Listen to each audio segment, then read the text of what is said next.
যাবো না। ইস পরীক্ষা ফেল করব আর কই যাবো না, তুই স্যারের কাছে লয়ে যা আজকে আয়। না না দাও, আমি যাবো না, তুমি একলা যায় কথা কওগা। এখন কিন্তু তোর একটি গালে একটা বসায় দিমু, তাড়াতাড়ি আয়। আর ফেল কইরা আবার কই যাবো না, নাটক করো সাই। এই যাও, তুমি যে একলা কথা কও, সারা করে মারবো পরে। Ready action. আয় যাবো না। ইস ফেল করব আর কই যাবো না। স্যার ওরে নিয়ে আইছি। আচ্ছা আপনি বসুন। কিসের জন্য আপনাকে নিয়েছেন? আমরা তো ডাইরেক্ট আসছে ওকে স্কুল থেকে পরিষ্কার করার জন্য। এইরকম ছাত্র হচ্ছে আমাদের এই স্কুলের জন্য কলঙ্ক। যতগুলো স্টুডেন্ট আছে কেউ কোনোদিন ফেল করে না এইভাবে, ও যেভাবে ফেল করছে। এই দেখেন খাতা দাঁড়ান, আমি দেখাচ্ছি। এটা কোনো মার্ক পেয়েছে দেখেন তো। আমি আপনাকে বলছি দেখেন, বাংলায় 10, ইংরেজিতে 13, গণিতে 18। তাহলে তো কই বই, তুই কি পড়ালেখা করছিস? সারাদিন একটা পাইছে মোবাইল, এই মোবাইলে গেম খেলে ওর মাথাটা নষ্ট হইছে। এই যে আপনারা যারা অভিভাবক, আচ্ছা আপনি ওনার কি হন? আমি তো আপনাকে চিনতে পারলাম না। স্যার আমি ওর ভাবি হই। ও ভাবি, আমি তো চেয়েছিলাম যে ওর যে বাবা। স্যার এই কথা বলেন না, আমার শ্বশুরে তো অনেক চিন্তা রইছে, ওরে তো কইছে বাইক থেকে বাইরো বাইক করে দিবে চাইছে। স্যার এমনি কেমনে সমাধান করা যায় একটু আমাকে বলেন তো। আমি যেটা বলি, আমার চোখের সামনে থেকে কেউ সরান। ওর মতো স্টুডেন্টের যদি আমি চেহারা দেখি তাহলে স্কুলের বদনাম হবে। ওকে কিন্তু এই তুই যা যা। স্যার দেখেন এখন একটু ঝামেলা হয়ে গেছে, আপনি পারেন না একের জায়গায় একটা শূন্য বসায় দিতে? মানে যে জায়গার মধ্যে আপনি বলতেছেন যে বাংলায় 10 পাইছে, সেই জায়গায় যে একটা শূন্য দিই তাহলে 100। হ্যাঁ স্যার একটু দেখেন, পোলাপার মানুষ ফেল করে ফেলাইছি, একটু দেখেন না স্যার। হ্যাঁ দেখেন একটু স্যার। স্যার এমন করেন না।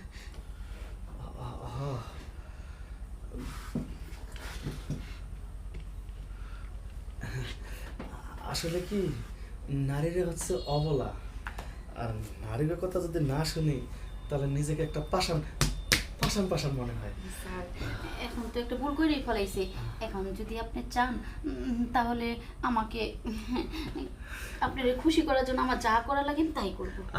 এভাবে বলছেন কেন? আপনি আমাকে খুশি করতে চাচ্ছেন আর আমি আপনাকে খুশি করাবো না? ওই যে আপনি 0 দিয়ে 100 কথা বললেন না, হ্যাঁ প্রয়োজন ওটা 1000 করবো, আর দরকার হলে আরো এমন পয়েন্ট বসিয়ে দেবো। আর বললেন না, আমার মন তো এমনি খুশি হয়েছে। আরে সৈকত, তুই বারে বারে এক ক্লাসে থাকিস, বারে বারে ফেল করিস, তাহলে এরকম হেডলাইট, এরকম টাওয়ার সিঙ্গেল, আরে এইরকম সিসিং ভাগ সবসময় দেখতে পাবো। আসলে কথা হচ্ছে কি, এমন এমন পয়েন্ট দিমু সারা বিশ্বে এইরকম ছাত্র কেউ কোনো পয়েন্ট দেয় নাই। তাহলে যাই, কথা না বলে একটু আদর করি। আমি তো চাই স্যার আপনি আমাকে আদর করেন। স্যার আসেন।